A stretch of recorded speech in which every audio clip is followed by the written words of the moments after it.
We're all the same color, kinda. Now I know this might sound like a hot take, but let me explain what I mean. In color theory, there are three main components that make up a color. It's the color itself, also known as hue. Then there's brightness, also known as luminosity. And there's saturation. There are many professional tools for measuring exposure and color. The one that I wanted to use for this illustration is called the vector scope. A vector scope is a tool that lets you see what colors are present in the image and how saturated they are.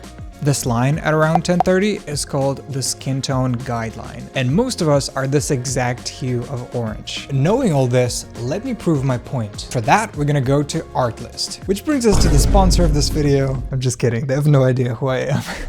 Let's go to footage and search for ethnically diverse people. We're looking for a neutral look without any color grading or any colorful lights. We found this darker skinned model, Asian model, and a European model. Now let's put it to the test with a qualifier tool.